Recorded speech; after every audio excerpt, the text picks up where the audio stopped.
오늘 우리에게 주시는 하나님의 말씀은 누가복음 14장 11절입니다. 우리 한 목소리로 크게 읽도록 하겠습니다. 무릇 자기를 높이는 자는 낮아지고 자기를 낮추는 자는 높아지리라. 아멘. 2021년 9월 21일 화요 새벽 예배에 함께 하신 여러분들을 진심으로 축복합니다. 예수 그리스도 안에서 하나님의 자녀된 저와 여러분들은 항상 겸손하게 살아가야 합니다.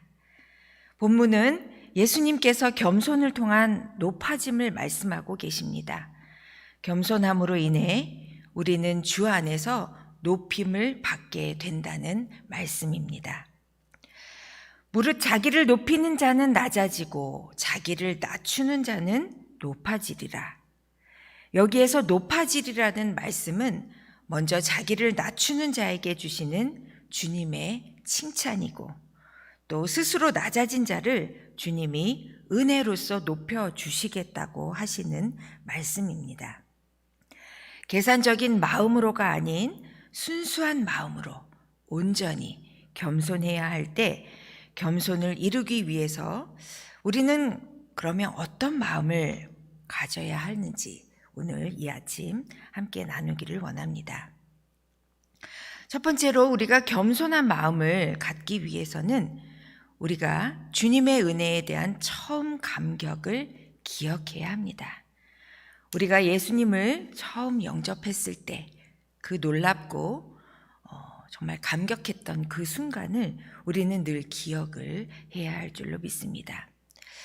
우리 옛말에 개구리가 올챙이적 생각을 못한다는 말이 있죠. 어릴 때 일을 기억 못하고 원래부터 개구리였던 것처럼 교만하여 으스대는 것을 빗대어 한 말입니다. 이 옛말이 우리 그리스도인들에게도 그 시사하는 바가 큽니다. 우리 모두가 구원받아 의롭게 된 것이나 현재 우리의 신앙 성숙이 근본적으로 오직 주님의 은혜로 인한 것인 것을 우리는 때로는 잊어버릴 때가 많습니다. 그래서 은근슬쩍 자신의 열심으로 된 양 착각할 때가 있곤 합니다. 자신은 원래 성숙한 그리스도인이었다라는 듯 믿음이 연약한 지체들을 판단하기도 합니다. 우리는 죽어 마땅한 죄인임에도 불구하고 하나님께서 우리를 의롭다 칭함을 해주셨고 또 우리는 연약하고 변덕이 줄 끓는 그러한 우리의 마음가짐에도 그나마 현재의 신앙을 유지할 수 있는 것은 하나님의 무조건적인 은혜와 사랑이 있었기 때문인 것을 우리는 잊지 말아야 합니다. 우리는 자랑할 것이 하나도 없습니다. 매 순간 그 처음 감격 그리고 그 처음 감사를 기억할 때 우리는 진정으로 겸손해질 수 있음을 잊지 마시기 바랍니다. 두 번째로 믿음의 선진들과 우리들을 위한 조력자들을 기억해야 합니다. 성경에 나타난 그 위대한 믿음의 선진들은 우리가 감히 쳐다볼 수도 없는 분들이었지만 그들 역시 자신의 연약함을 겸손히 인정했다는 사실을 성경 곳곳에서 우리는 찾아볼 수 있습니다. 그들은 하나님의 은혜 앞에 완전히 낮아진 모습으로 자신을 자랑하지 않았습니다. 우리의 믿음의 생활은 혼자의 힘으로 할 수 있는 것이 아닙니다. 현재 우리를 있게 하기 위해서 온갖 정성과 눈물로 우리의 믿음을 도와주고 기도해 주셨던 많은 신앙의 조력자들을 하나님께서는 우리에게 붙여주셨습니다. 저는 개인적으로 미국에 온 지 11년 넘었는데 이 미국에 와서 참 제가 잊지 못할 일들이 여러 가지 있지만 그 중에 하나는 제가 다니던 직장에서 여러분들이 알고 계시는 우리나라 최초 선교사로 오셨던 헨리 아펜젤러 선교사님을 여러분들이 아실 겁니다.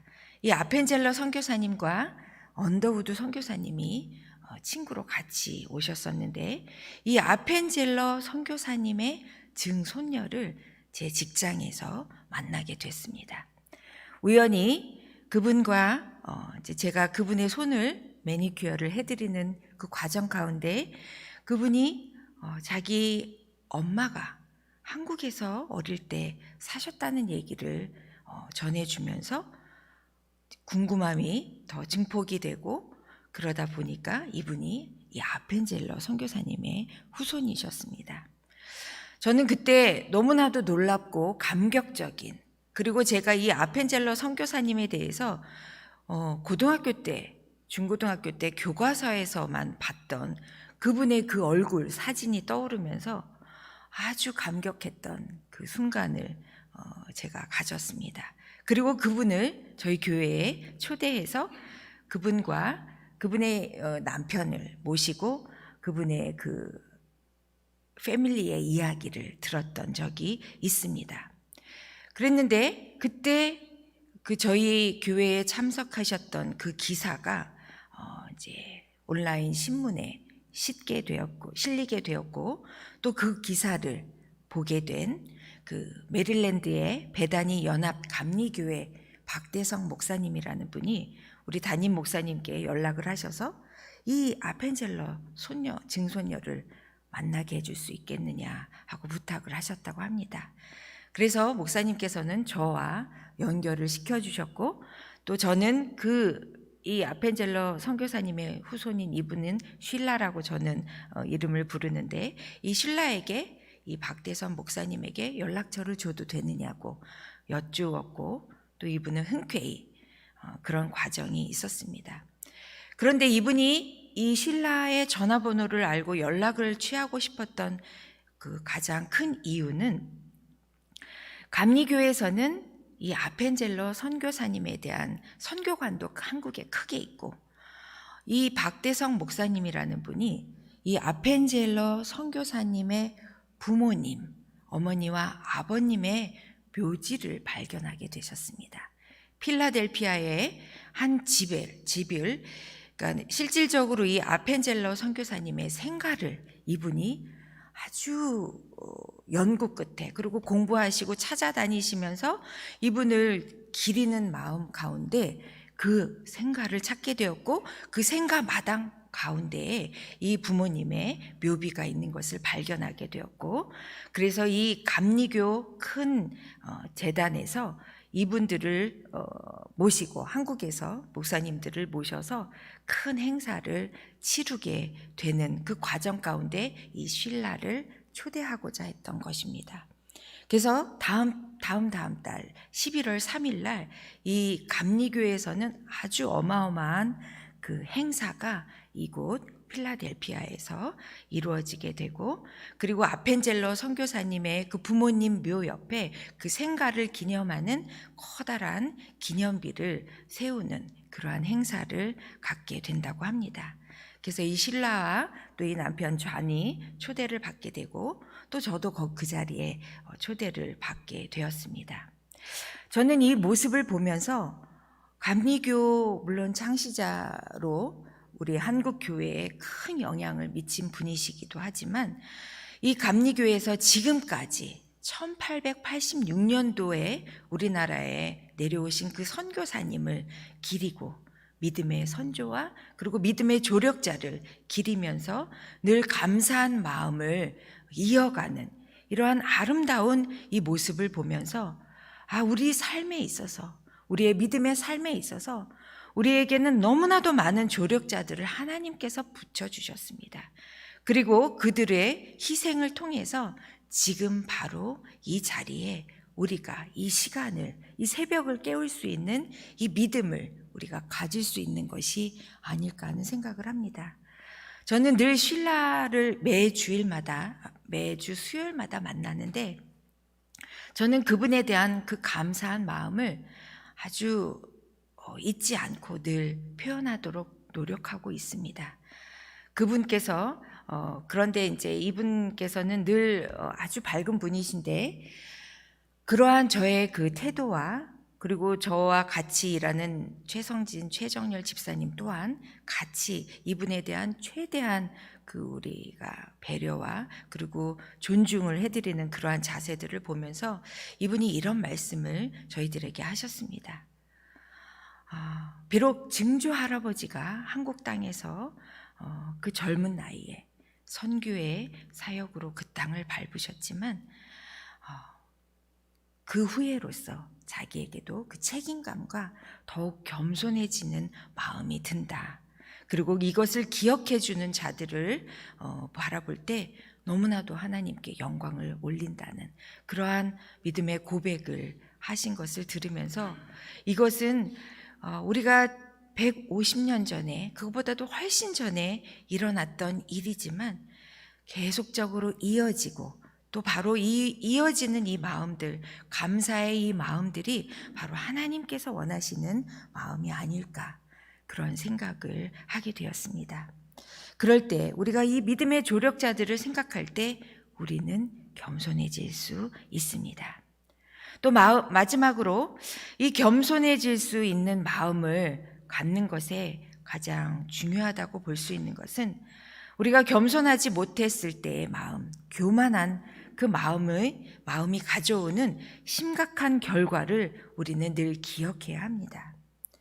겸손함을 이루기 위해서 우리는 겸손하지 못하는 그 순간들을 교만하는 문제로 인하여 초래되는 그 심각한 결과가 어떠한 것이 있냐면 겸손은 하나님께서 선하게 여겨주시고 또 예수님께서도 스스로 우리에게 본을 보이시면서 명하셨던 바른 신앙의 모습이라고 말할 수 있는데 교만은 하나님이 보시기에 큰 죄로서 패망의 결과를 초래하게 된다는 것을 우리는 잊으면 안 됩니다. 교만이라는 것은 결국 자신의 죄성과 연약함을 깨닫지 못할 때 생겨나는 마음이고 이것은 곧 영적 무지를 불러오게 하는데 이 영적 무지라 함은 하나님을 인정하지 않고 대적하는 불신앙적인 행위이기 때문에 우리는 이 교만의 패망의 결과를 우리는 이것을 늘 기억해야 합니다. 교만은 서로 높아지려고 하는 다툼을 조장하고 또 자신의 인간적인 생각과 판단대로 행동하게 됩니다. 그래서 하나님께서는 하나님의 자녀된 우리가 교만해질 때 우리를 반드시 다루십니다. 왜냐하면 우리가 멸망에 이르지 않게 하기 위한 그분의 사랑이기 때문입니다. 사랑하는 참교회 성도 여러분, 주님을 만난 은혜의 처음 감격, 그 감격을 오늘 이 시간 다시 회복하시기 바랍니다. 그리고 우리를 위해 믿음의 선진과 조력자들을 기억하시기 바랍니다. 오늘에 있기까지 우리에게는 너무나도 많은 희생의 믿음의 조력자들이 있었습니다. 그리고 아울러 우리는 또 다른 믿음의 지체의 조력자가 되어야 함을 우리는 기억해야 할 것입니다. 그리고 우리가 교만해질 때 심각한 결과를 우리가 기억함으로 부디 자기를 낮추는 겸손의 그 교훈을 우리가 잊지 않기를 바랍니다. 오늘도 이 말씀을 붙들고 우리 자신을 낮추는 일에 성의를 다하는 저와 여러분이 되시기를 바랍니다. 이것이 바로 오늘 우리에게 주시는 하나님의 말씀인 걸로 우리가 받아들이시고 오늘도 주 안에서 승리하시는 그리고 겸손으로 나아가시는 저와 여러분이 되시기를 소원합니다. 기도드리시겠습니다. 은혜로우신 하나님 참으로 감사합니다. 지금의 우리의 모습이 있기까지 이 믿음의 경주를 다하는 지금의 이 순간이 있기까지 너무나도 많은 주님께서 붙여주신 그 믿음의 조력자들을 우리가 기억합니다. 그리고 우리가 또 다른 이들의 믿음의 조력자가 되기를 하나님 앞에 간구합니다. 저희들을 주님께서 겸손히 낮추게 하여 주시고 또 그로 인하여 많은 이들에게 또 귀한 영향력을 미치는 저희들이 되게 하여 주옵소서. 오늘 갖고 나온 많은 기도의 제목들을 주님 앞에 겸손히 올려드릴 때 주님께서 이 시간을 통해 일하여 주시고 또 주님의 방법대로 주님께서 응답하여 주시옵소서. 오늘 갖고서 흩어져 있는 우리의 지체들 한 사람 한 사람들을 붙잡아 주시고 그들이 믿음 가운데 승리할 수 있도록 인도하여 주시옵소서. 감사드리며 이 모든 말씀 우리 주 예수님의 이름으로 기도드립니다. 아멘.